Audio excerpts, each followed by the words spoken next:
बिस्मिल्लाहिर्रहमानिर्रहीम। अस्सलाम वालेकुम नाज़रीन, आप देख रहे हैं मेरा YouTube channel astrologer Mauzam Khan और मैं हूं मौज़म ख़ान।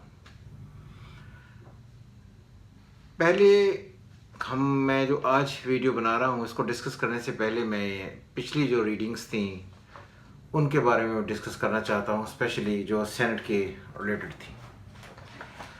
जब सेनेट का इलेक्शन शुरू हुआ तो उस वक्त कंपटीशन था यूसुफ रज़ा गिलानी के साहब के साथ हफीज़ शेख साहब का।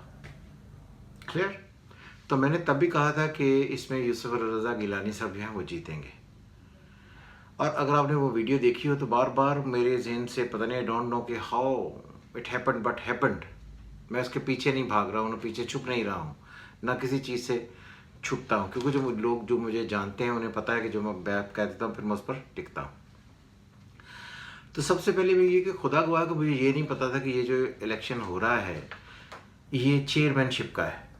तो मेरे मुंह से 2-3 दफ़ा ये चेयरमैन वाली बात निकली, तो इसीलिए मैं उसकी एक तो माज़रत चाहता हूँ। फिर दूसरी बात ये थी कि अनफॉर्चुनेटली पिछले ये जो महीना 2 महीने गुजरे हैं इसमें मैं बहुत शदीद क्राइसिस में से गुजरा हूँ। पहले मेरे बड़े भाईजान हैं, उनकी डेथ हो गई, फिर मेरे वालिद साहब की डेथ हो गई, और फिर मेरी वालदा जो है वो बहुत शिद्दत से आजकल बीमार हैं। तो मैं इसी वजह से कोई उस वीडियो के आगे कोई कमेंट्स नई वीडियो बना सका। तो आज इस बात को खैर 1-1.5 महीना हो गया है। आपने देखा होगा कि मेरी उसके बाद वीडियो भी कोई नहीं आई। बहरहाल अब ये जो वीडियो है अब नई मैंने बनाई है, इसका टाइटल है पीडीएम एंड पेंडेमिक्स। ये मेरी एक वीडियो है, इसमें मेरा एक ये ट्विटर पर ये क्लिप है। इसमें मैंने लिखा था पहले भी कि मौलाना ने नून लीग के कंधों पर चढ़कर उन्हीं की जगह और उन्हीं लोगों को इस्तेमाल करके मेला लूट लिया और साबित कर दिया कि वो एक शातिर खिलाड़ी हैं। और देखिएगा आखिर में नून लीग को ही शदीद नुकसान होगा। अगर आप देखें इस वक्त यूसुफ रज़ा गिलानी पीपल्स पार्टी के हैं, जो सेंटर बन गए, जो संजरानी साहब हैं वो भी पीपल्स पार्टी के हैं, वो पीटीआई के नहीं हैं। तो इसलिए मैंने तभी कहा था कि जो पीपल्स पार्टी है इसके जीतने के काफ़ी सारे चांसेस होंगे। फिर यह है कि मौलाना ने जो सारी गेम खेलने के बाद अब हर तरीके से पीपल्स पार्टी एडवांटेज ले गई और जो है वो नून लीग मुकम्मल आउट हो गए। अगर आप कल ने आपने देखा होगा कि मौलाना ने तकरीर की, फिर उसके बाद वो चले गए, फिर उसके बाद मरियम जो है वो बातें करती रहीं, अपना वो मौक़िफ़ जो है वो पेश करती रहीं। तो असल में पीडीएम जो है ये ख़त्म हो गई। और मैंने पहले भी ये कहा था कि पीडीएम का कोई फ्यूचर नहीं है, जिसकी वजह से जिस तरह ये टाइम आगे बढ़ेगा और ये सारी चीज़ें इमरान खान की फेवर में जाती नज़र आती हैं, इमरान खान की अगेंस्ट नहीं जाती हुई नज़र आती। इसलिए अगर आप मेरी वो सेनेट वाली वीडियो देखें तो उसमें मैंने कहा था कि इसमें इमरान खान की हुकूमत को कोई नुकसान नहीं है। मैं अपनी बात को जस्टिफाई नहीं कर रहा, लेकिन अगर गिलानी साहब चेयरमैन बनते तो फिर हो सकता था कि इमरान खान के लिए प्रॉब्लम्स क्रिएट होती, लेकिन वो नहीं हुई। इसलिए इमरान खान की हुकूमत को किसी किस्म का कोई परेशानी वाला बिल्कुल दौर नहीं है। बहुत सारे लोगों ने ये भी कहा था कि जो 3-4 महीने होंगे, इन 3-4 महीनों में इमरान खान की गवर्नमेंट जो है वो चली जाएगी और इमरान खान ख़त्म हो जाएंगे। 12 एक तो ये हो गया कि अब पीडीएम का कोई फ्यूचर नहीं है, पीडीएम अब इकट्ठी नहीं हो पाएगी, चैप्टर क्लोज। और जितने भी ज़्यादा नुकसान इस सारी गेम में नून लीग को हुआ है, इससे बढ़कर नुकसान और किसी पार्टी का नहीं हुआ। मौलाना की तो पहली सीट कोई नहीं थी, पीपल्स पार्टी अल्टीमेट गेन कर ली और नून लीग जो है वो बिल्कुल फारिग हो गई। तो इसलिए अब इमरान खान तो अपोजिशन से किसी किस्म का कोई ख़तरा नहीं है। दूसरा ये है कि जो पेंडेमिक्स हैं, जो पेंडेमिक है जिसे हम कोविड-19 ये जो कह रहे हैं, ये कोविड आ गया, कोविड का इस वक्त कुछ दिनों से बहुत ज़्यादा शिद्दत से लोग ये कह रहे थे कि कोविड की बहुत तेज़ी से लहर आ रही है, जिसकी वजह से लॉकडाउन शुरू हो गए हैं। और आपने 2-3 दिन पहले भी देखा होगा कि लॉकडाउन की बहुत तेज़ खबरें थीं।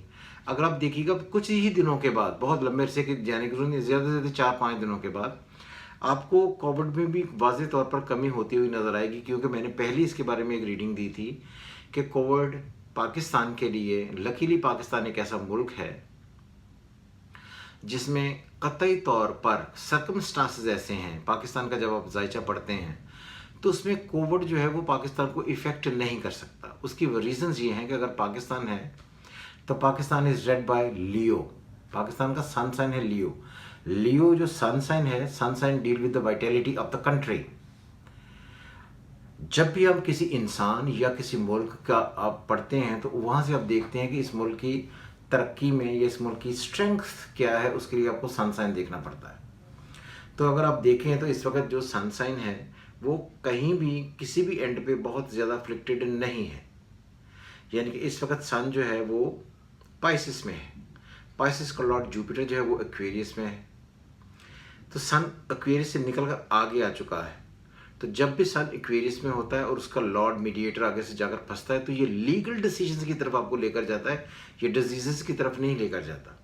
तो इसलिए मैं बार बार ये कहता हूँ कि, और मुझे बार बार यही है, पाकिस्तान की जो रीडिंग्स हैं उसमें भी यही है कि पाकिस्तान को पेंडेमिक से किसी किस्म का कोई ख़तरा बिल्कुल नहीं। और ये जो इस वक्त कोविड की ख़बरें थीं ये ग्रेजुअली आहिस्ता आहिस्ता कुछ ही दिनों के बाद दम तोड़ती हुई नज़र आती हैं और ये सिलसिला ख़त्म हो जाएगा। और इमरान खान जो है इस वक्त जो करंट गवर्नमेंट है इसके लिए जिस तरह आगे आहिस्ता आहिस्ता टाइम बढ़ेगा, बेहतर से बेहतर होना पड़ेगा। ये बात भी याद रहे कि जब भी किसी कंट्री के हेड को पढ़ते हैं रेड बाय सन, सूरज, और छठा घर होता है उसकी परफॉर्मेंस का, सातवां है म्यूचुअल कंसर्न का। अब सैटर्न जो है इन एक्वेरियस है विद जुपिटर, तो जिसकी वजह से वो अपने आप को एक कोलैबोरेशन के तौर पर एक नई कोलैबोरेशन क्रिएट करते हुए अपने आप को स्ट्रॉन्ग करेंगे और यहाँ से फिर वो आहिस्ता आहिस्ता आगे बढ़ेंगे। इसलिए मुझे लगता है कि ये है तो वैसे हिंदी का वर्ड ही, लेकिन ये उनकी गवर्नमेंट में ये दूसरा जन्म है। जब हम सैटर्न सैटर्न कंजक्ट करते हैं तो रीस्ट्रक्चरिंग करते हैं। पिछले साल भी अगर आप देखें तब ये डिसीजंस हुए थे और ये जो अभी भी टाइम है इसमें भी ये जो है रीस्ट्रक्चरिंग होगी। तो ये जो मार्च अप्रैल के महीने होंगे और ख़ुसूसन अप्रैल का महीना होगा जो कमिंग मंथ होगा, इसमें कुछ ऐसे डिसीजन लिए जाएंगे जिसमें एडमिनिस्ट्रेशन के लोग चेंज हों।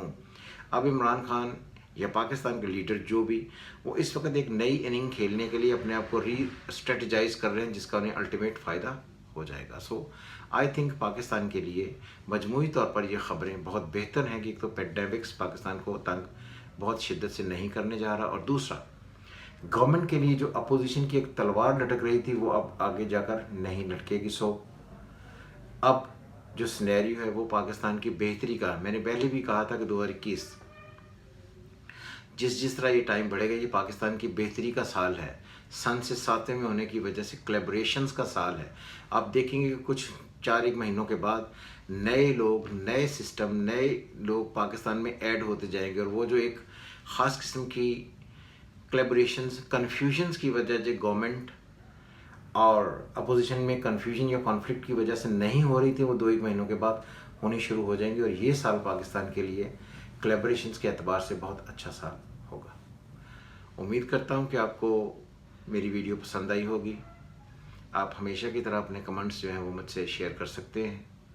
कोई भी ऐसा क्वेश्चन जो एस्ट्रोलॉजी, पामिस्ट्री से रिलेटेड हो, पर्सनल ना हो, आप मुझसे करके उसके कोई भी क्वेश्चंस आंसर पूछ सकते हैं। मैं पाबंद हूँ आपके सवाल के जवाब देने का। तो खुदा हाफिज़। हमेशा की तरह पाकिस्तान जिंदाबाद।